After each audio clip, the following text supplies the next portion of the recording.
show on Ramadan Radio. It is a wonderful day today, Thursday. No, it's not wonderful at all. It is raining. It is raining and it's cold. So how are you all feeling today? You're getting ready for your iftar? I can even see all the people in the studio here. They are just gasping, waiting for the iftar. So lots of things are happening today. We got a wonderful guest on to join us today. Lots of things are happening. Lots of gifts are given out today. Wonderful kids coming on, doing a lot of good work, eating some cakes and all sorts of gifts given out to them for doing some surahs, some good recitations. So all of you listening in right now, I'd like to introduce you to Judge Peter Herbert. Of course, many of you will not know him, but you can quite easily Google him and you'll find out what Peter Herbert is all about. Peter, are you there right now? I am, yes. Well, I'm actually not raining where I am in Nairobi in Kenya, so I can't complain about the weather at all. So the weather's good there, yeah? It is, yes. It's dry season here, so we have rain at night and sun in the day. So it's nothing to complain about whatsoever. So now here's a question. A judge, retired judge from the UK is in Kenya. What's all that about, Peter? Explain that to us. Well, it's really my wife's fault. She got a job teaching at an international school here, Hillcrest. And I knew Kenya from working as lead counsel at the International Criminal Tribunal for Rwanda. So I knew Nairobi was a pretty amazing city and Kenya's a lovely country. And I was also at the time suing the former Prime Minister Liz Truss, former Chief Justice, 3 High Court judges for race discrimination sitting as a judge. And so I thought it was probably appropriate that I make my exit back to the mother country, because my dad was from Sierra Leone, my mum was English, and I've actually never full-time lived abroad. So it was a good opportunity to spend a considerable amount of time in Kenya. And that's really why. Of course, Peter, the last time I encountered work that you were doing in England was with the racism within the FA. Oh my gosh, yes, that's a while ago. So we've occasionally gone back to deal with that, but as you know, that problem never goes away. Raheem Sterling and all those players who faced the same sort of abuse that we dealt with in 2012. So it's ongoing, sadly. Very sad. Of course, thereafter followed the cricket, the Azim Rafiq saga, which is still not gone away. It's still hanging in the air with the counties. Yes. Yeah, no, I mean, Yorkshire's a particularly evil place for racism, I have to say. And, they don't give up easily. So the musical chairs has gone on and I've been following it. But, we did make some inroads and this is incremental. So, George Floyd, all the people, many people have lost their lives around the world to racism. I think it's a continual struggle to reassert the right to exist and the right to exist peacefully without Peter, danger. I have a very special acronym for that, is HISR. Now, I want you to tell me if you're familiar with that. No, I'm not. No. All I do is let me be direct.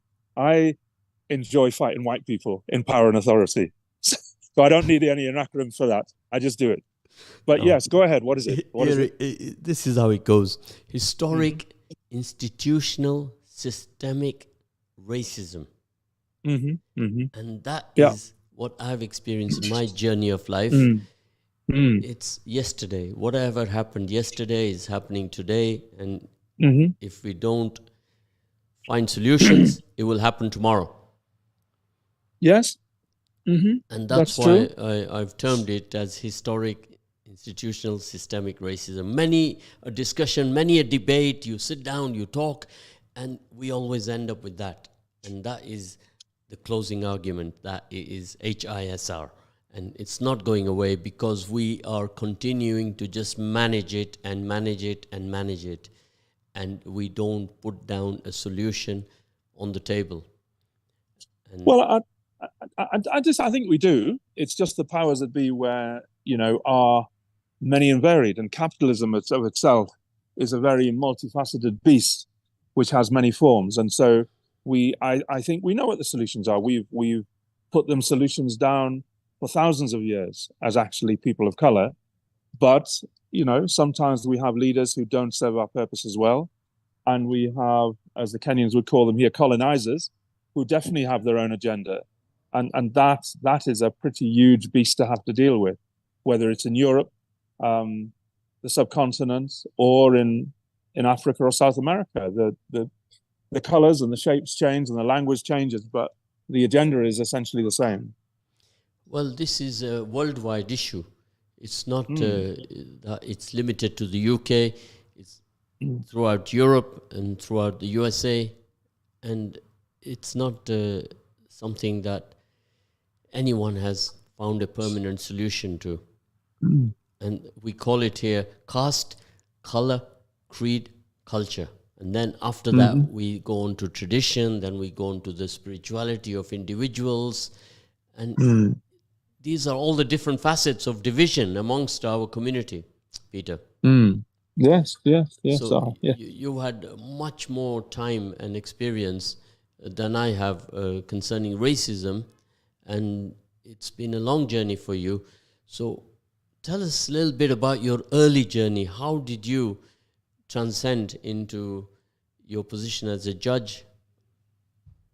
If you give us a brief. Very briefly. As a child growing up in 50s and 60s, northeast of England, you had racism in your face.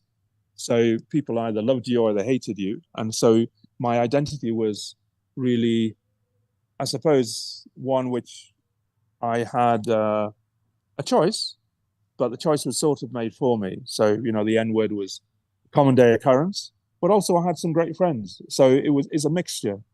But there was not a big African, Caribbean or Asian community in the Northeast at the time, far from it. And so I got my consciousness from my mum, my dad to a certain extent, and Muhammad Ali, the films of Soweto on TV, and all those influences that come across. And then, the daytime reality is you have Alf Garnett on TV, and all the sort of everyday racism that was in existence in England in the 60s and 70s. And becoming a judge, well, I would love to say that it was a vocation. I was driven by the desire to help my people, but I wasn't. I was actually driven by the fact that I needed a profession. And my dad, coming from Sierra Leone, was keen that I become as a doctor or lawyer or accountant. Those are choices. And I was useless at that. I wasn't useless at figures. I wasn't, I was too squeamish. And so law was, almost the only thing left. Well, doctor, lawyer, accountant, it quite sounds familiar to me, because in the Asian culture, as you know, that every child when he's born, the mother and father look at him that one day I want him to be a doctor, lawyer, or accountant. That's so very same. You have the same mindset there. Of course, now things have changed, Peter. We are now in the midst of the digital society where we got augmented reality, we got digital art, we got everything's digitized, And the only thing that I see is not being digitized or coming forward to digital age is our parliament, which remains the same as it has done and set the precedent throughout the world with two-party horses all the time. And then this is where I see one of the problems, because today in the digital world, do we need 650 members of parliament? I'm not sure. I'm not sure there's I think we need elected representatives, but I think we definitely don't need the two-party system, because it really isn't working very well. And you get you know better than I do. You get swings and roundabouts, but also parliamentary democracy is not all it's cracked up to be. And so the digital world. In fact, I'm looking at a screen advertising Design Tech Africa and an upcoming conference. So most of the subcontinent has skipped a generation technologically and gone to the digital age. Sadly, the politicians have not skipped a generation and are still mired in post-colonial, neo-colonial corruption and nepotism, which is a real sadness. The UK, the UK is really an empire without an empire. A country without an empire, because it doesn't have one. It doesn't have a role. It's outside of Brexit, the European Union, and I think it's really struggling to find a role. It's a Lone Ranger right now. It is. It absolutely. And I don't think they realize it. They're still mired in the fact that they're the best of this and the best of that, and they're not.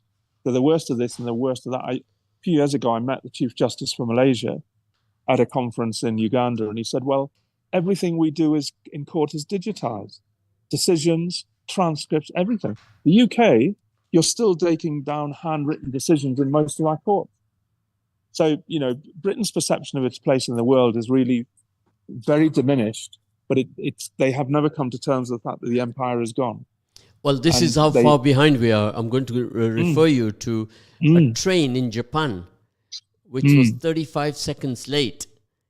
And the train driver apologized to all the staff and all the passengers, and immediately they got a refund.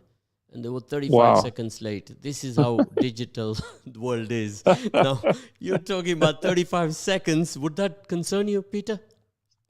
Well, I'm in Africa, remember, so time is not the same culturally here. I mean, people are regularly marvelously late, and so the fact is you turn up, and what you say and do when you turn up is probably more important than the time clock. So we have a cultural difference. You're at King's Cross and your train was late 35 seconds. You would not even blink. No, I wouldn't. I mean, I'd blink if it was on time, but I wouldn't blink if it was late. And this is where we are today in the digital world. And they said, no, we refund everybody's fare. Can you imagine that happening in UK? That a train is late, not yet. 1 hour, not yet, and you get a refund. No. I mean, they tried in the European. Well, they do in the European Union with flights.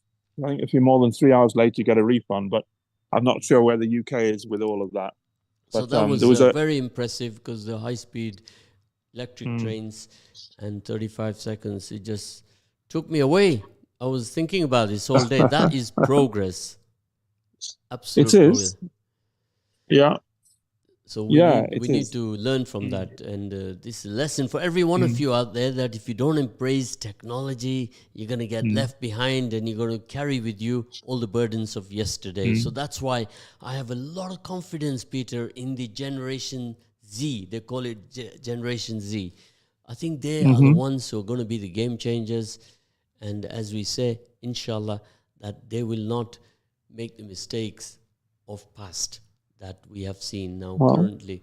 We've seen, you mentioned Muhammad Ali earlier on. You saw his journey of life, where he was willing to stand up for his values, his morals, and his ethos. Right? And when he would question that, why should he be fighting with the Vietnamese? They've done nothing to him. Why is he going to go and kill them? And he refused to enlist. And that was something that has always stayed with me, Peter. You remember that? Yes, I do. Very much so. Very much so. Yeah. Yes, very much so. And he was my hero when I went to school, and he knocked down Henry Cooper as an old man. You look back, and that helped me with my right fist the next day in the playground. So yes, I do remember it. Of course, now this is history we're talking about, but the issues here thereafter, the racism, which in Europe we had the fascism, and then we have these continuing bouts of extremism that last week or 2 weeks ago, the word extremism was being redefined as to what it actually means. So yes, if you've been keeping up with that, now these are all connected because you worked on the Rwanda bill, and you will see that. I want you to close your eyes and picture, all of you right now, that if these Ukrainians or Europeans, would you be sending them on that plane? Now, if you saw those children who are suffering right now in the war-torn countries, why do we just turn a blind eye? And why do we put fear into the people? The public everywhere in the world is like that currently. Every day you receive these videos coming to you. So the Gen Z, are more aware now of what's going on in the world than you and I were, Peter, when we were aged 20 and 21, 25. We didn't have that technology. But today we have, every day, everyone's got access to what is going on in the USA, what's going on in Europe, what's going on in the Middle East. And we just constantly seem to be, every day, barrage of messages come, videos come. Some people are getting fed up. They don't want to see anything, or they don't want to hear anything. They just choose to ignore. Well, I was going to say, it doesn't automatically mean just because you see it, doesn't mean to say that, in a sense, you're better information. There's an information overload. So I often think that it's what you do with the information, and that varies from generation to generation. And so there are many people, in a sense, around the world who do look at this and do take action, and have gone on the streets and demonstrated against the genocide in Gaza and the West Bank and Palestine. But there are many who just sit at home and turn off the TV or switch off the phone. And it is about using that activism to hold governments to account all over the world. And, they had Kenyan police officers who were about to go to Haiti, and Kenyans are saying, well, what on earth are you doing? You can't keep the peace at home, let alone going to Haiti, where, America wants to avoid American body bags going back before the election. And therefore, but it's quite happy to see African body bags going home to Kenya. And that is their responsibility. The West America in particular, has denuded and deprived Haiti, as has France, over the last 200 years, and then seeks to send African troops on the basis that they're somehow expendable. Well, not even troops, police officers, somehow they're expendable. So there's all sorts of difficulties with a new world order, which isn't the old word. It really is the old world order by a different name. The tool of rule here is money. Yes. They get paid billions, and they do that for the sake of money. And that is prevalent across the board. Have to buy the people wherever they are. Matters little whether it's UK, USA, or Kenya, or Uganda. You pay the right money, and you'll get whatever you want done. Now, this is high-tech, billionaire, oligarch capitalism, way above my pay grade and yours, Peter. Well, it isn't, because it's our money that goes to keep them in power. And so one of the interesting things about the genocide in Gaza, if I can call it interesting at all, is appalling, is the fact that the economic boycott of Israel would have been very successful by now, but for the activities of Saudi Arabia and the Gulf states, who facilitated the land route, which has meant that Israeli goods can still be imported across the land bridge through the UAE, which is appalling.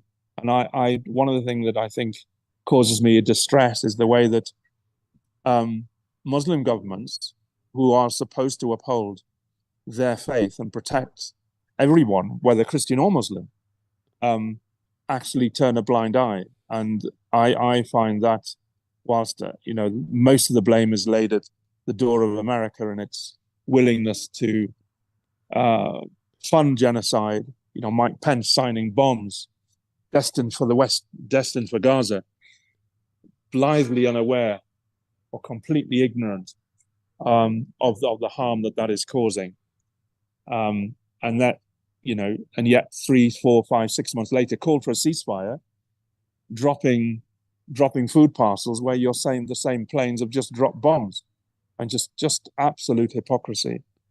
But even the airdrops, they're killing people. They're so badly managed. And they're actually dropping on people, and people are scavenging. Now, a little very, very, very touching incident I saw today was two children, got to be about 10, 11 years old, and they are skinny, very thin. You can see they're not eating at all for the last how many months, and yet they are scavenging for food to feed cats. Now, really, is that a sign of humanity or not? It is. I mean, there's been so many signs of humanity coming out of this, and I think the one thing that has lifted the veil is the fact that there was a thriving, vibrant, really human story to Gaza and the West Bank, and it might well have been the largest prison camp in the world, and still is. But it had a power and morality that you will not find anywhere else in the world.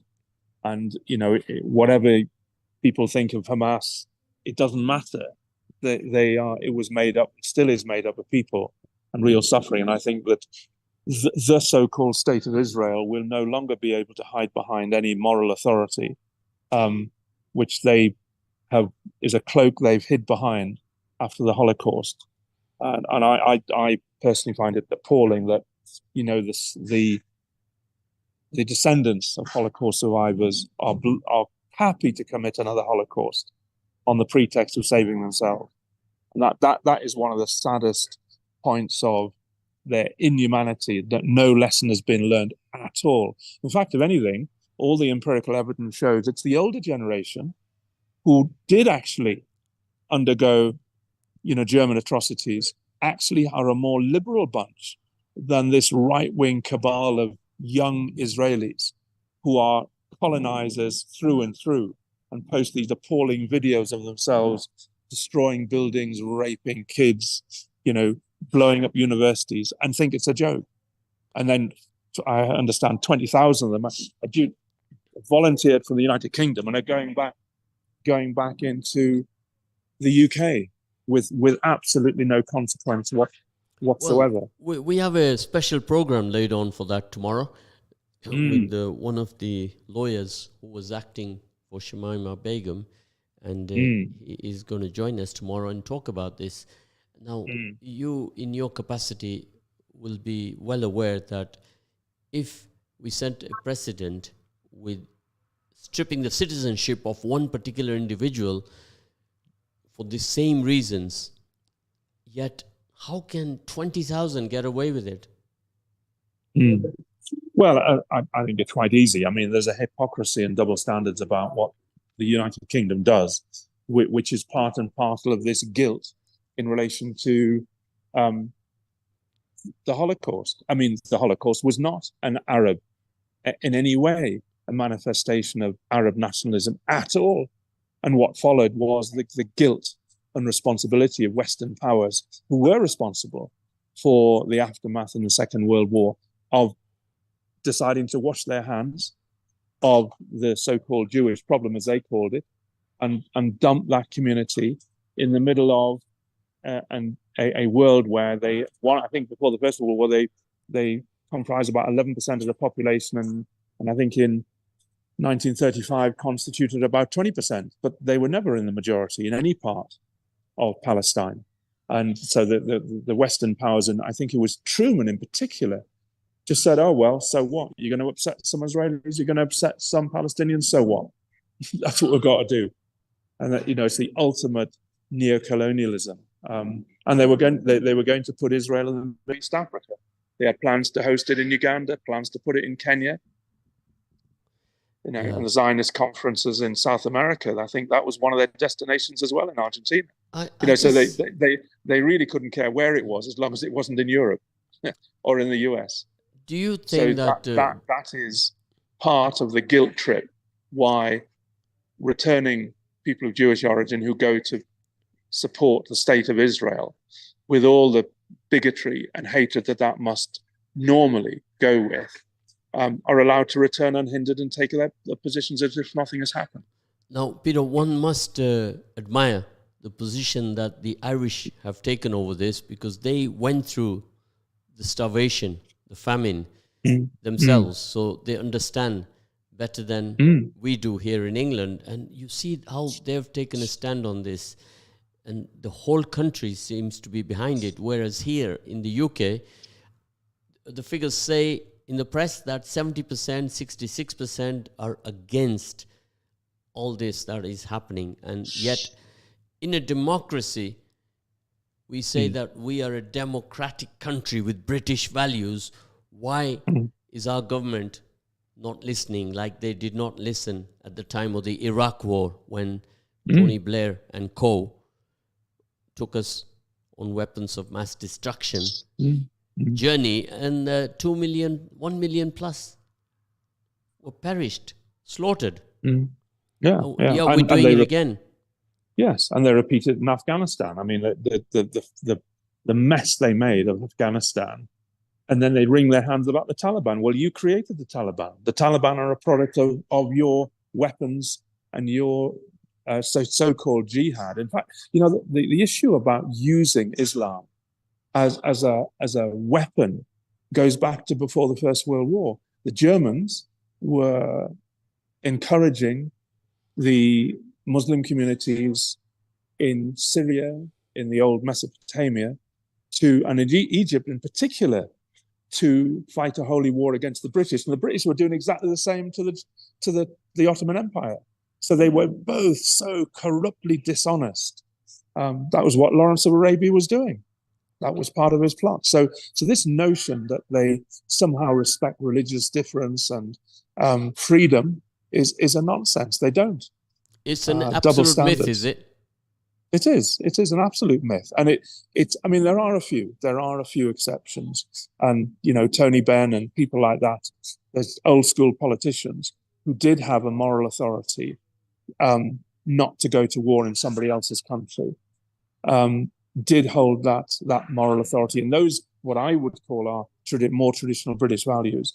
But this current government and many of the people in the leadership in the Labour Party about their treatment of Diane Abbott and others is an absolute disgrace.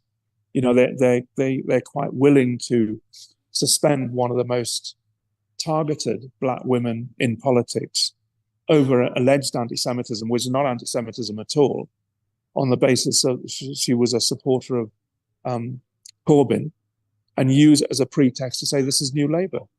And we all know where that ended. It ended in tears. They did receive a 10 bullet point instruction that this is how they have to reshape.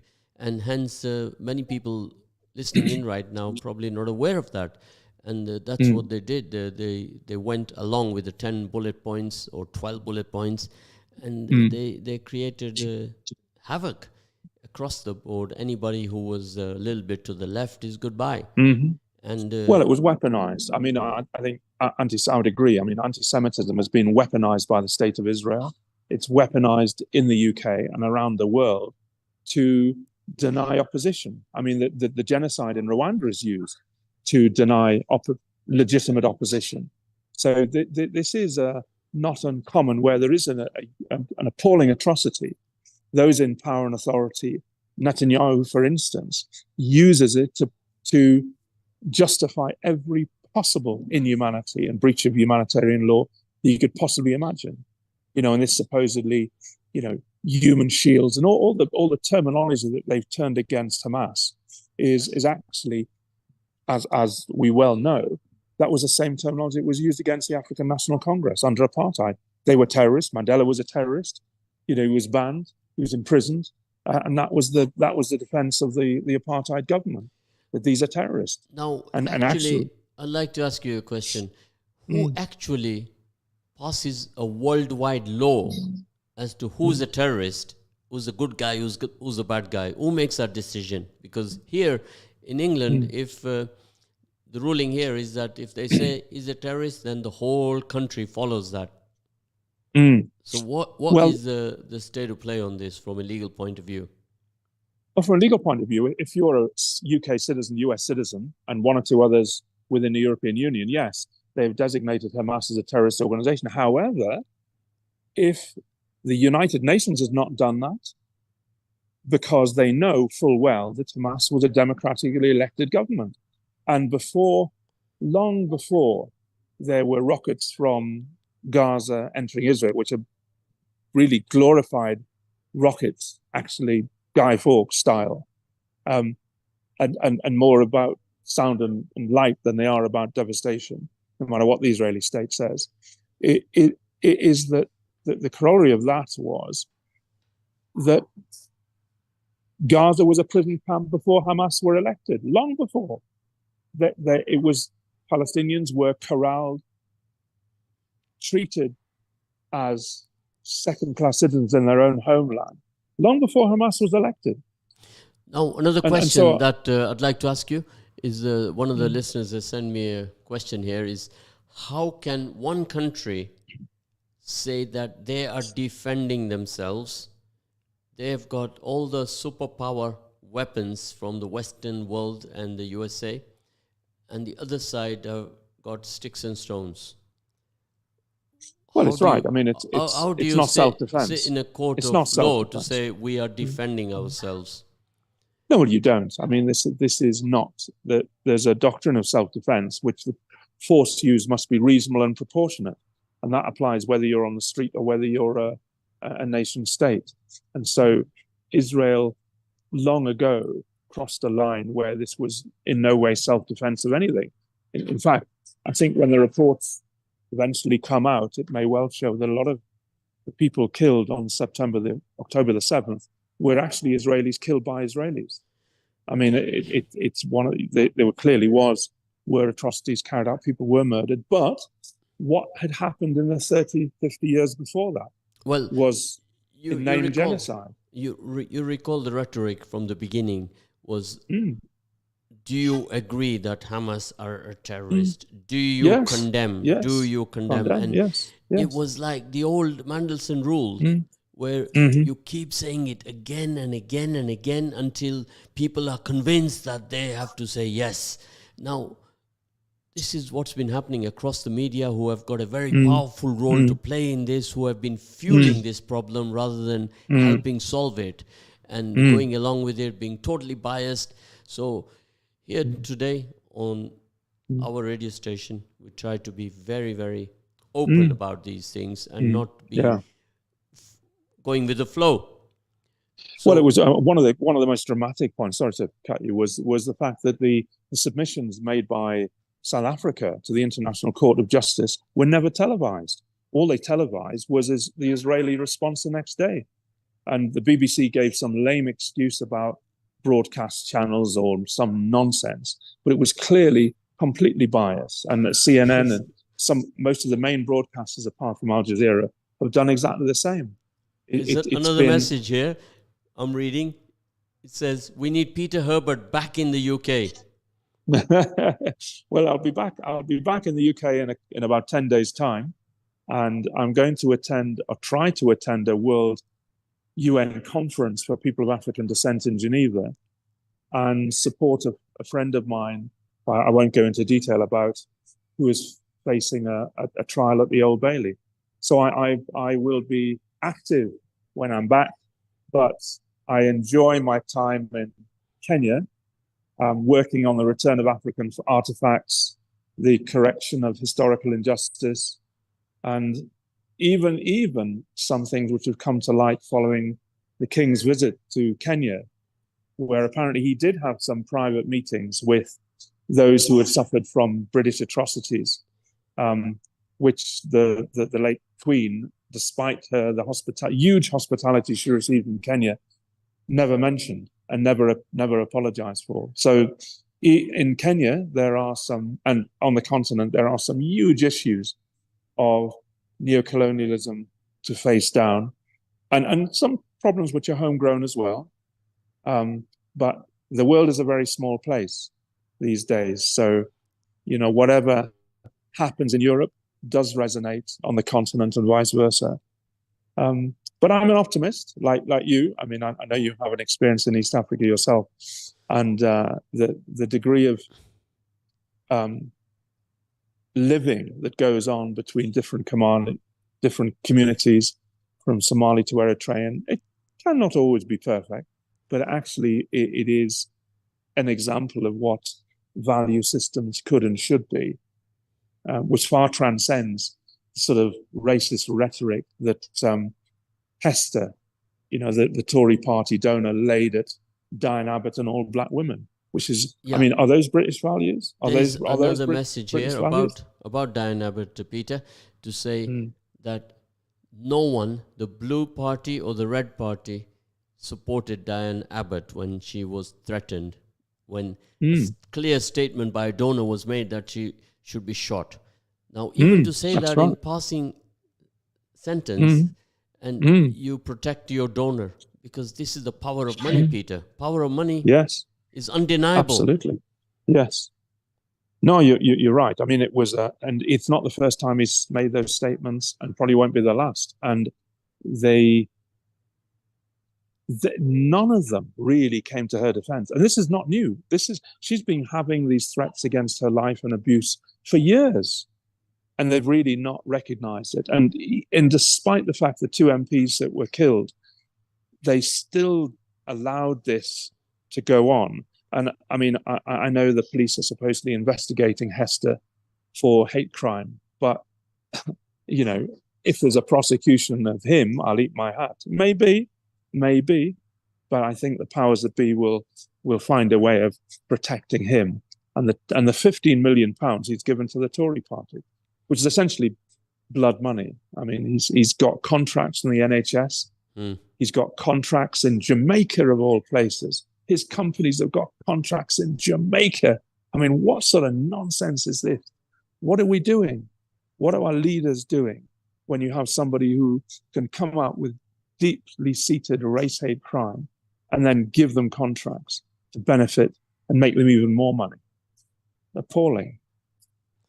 Of course, we can talk all day long about that particular case because it's ongoing. It has been going, and other members of the left, I can give you a big long list. You're well aware, and they've all been penciled, singled out, and it's a cancel culture that we are up against. We had the lecturer in Bristol.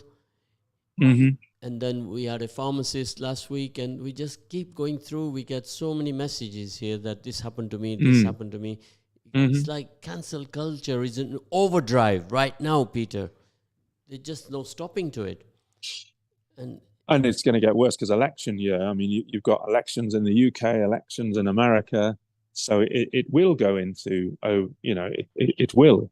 But I think that's why programs like yours are so important, to change that narrative and tell our own people, give them an alternative view rather than the BBC or the first thing, CNN or Sky.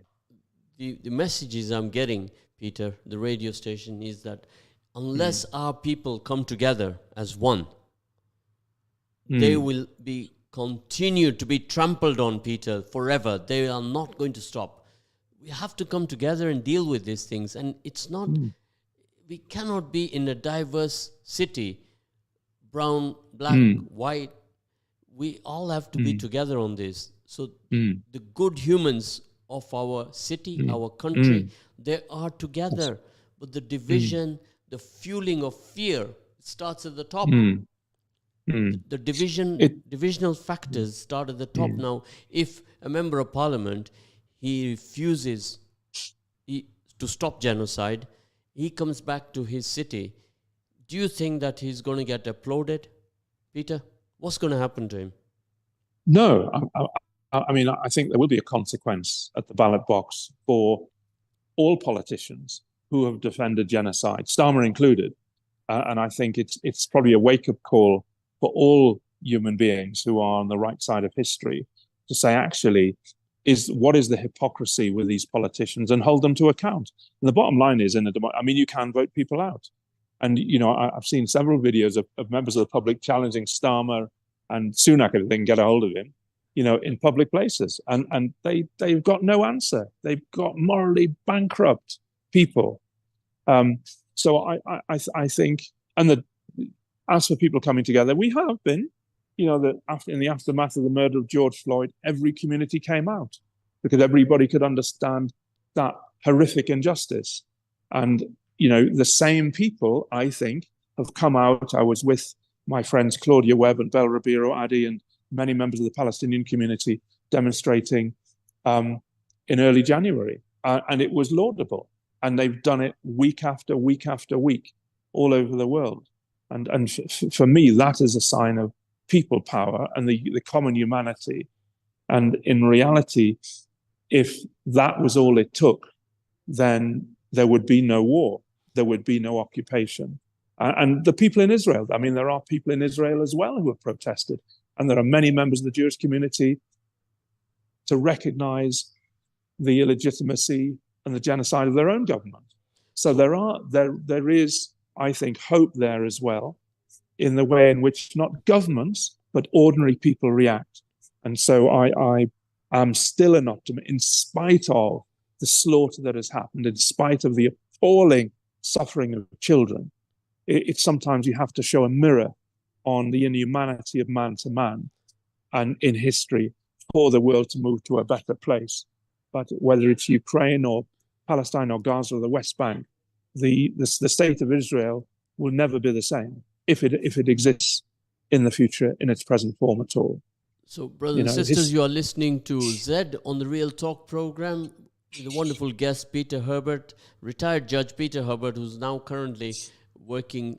Actually, you're working all over the world, Peter. You're in Geneva, you're in UK, you are in Kenya, but you tend to spend most of your time in Kenya.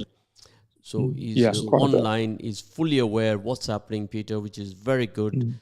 I'm sort of listening to you and learning from you at the same time. And this is what it's all about. We all in a diverse community have to learn from each other every day, Peter. No, it's true. No, I was an immigration judge for 20 years before I went with the Association of Muslim Lawyers, Society of Black Lawyers, on 3 refugee missions to Sicily after the appalling loss of life off Lampedusa. And we met hundreds of refugees, took their stories and statements. And over the next 3 years, we went back 3 times to Catania in Sicily to meet with the Italian Coast Guard, who were saving lives. And actually, contrary to what I expected, the Italian Coast Guard and Navy were doing an amazing job, humanitarian job, contrary to what their government wanted. Okay, I'm going to ask you a question now. Very impressive. It's a question come on my screen just now. Please, Brother Peter, if there was a boatload of white Europeans on the boat, would Suella Braverman still be dreaming about sending them to Rwanda? No. The answer is no, because sadly, and I mean, the direct answer is no, because people like Suella Braverman, she's not alone, that generally the African and Asian people within the Conservative Party are an embarrassment because they, as Malcolm X says, you know, the house is burning down and they are the first ones to reach for the bucket and put out the water in their master's house. And their attitude is something which I think is deeply disturbing.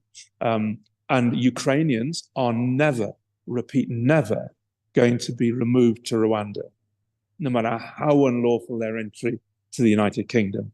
They will never go there.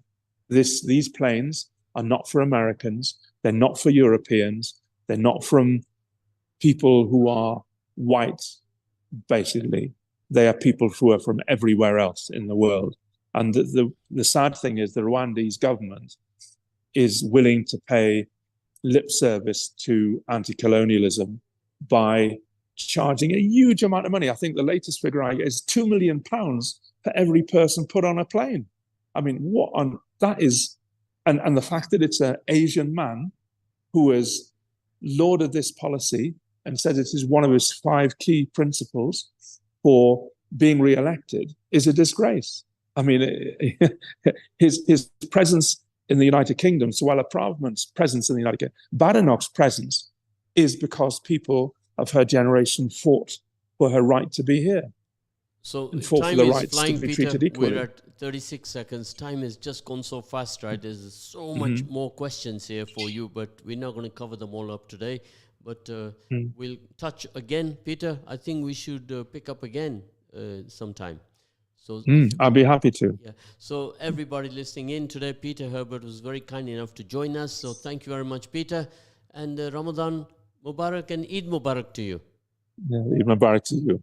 All the best. Jazakallah khair. We shall join you again Friday. That's tomorrow between 7 and 8 with the solicitor who represented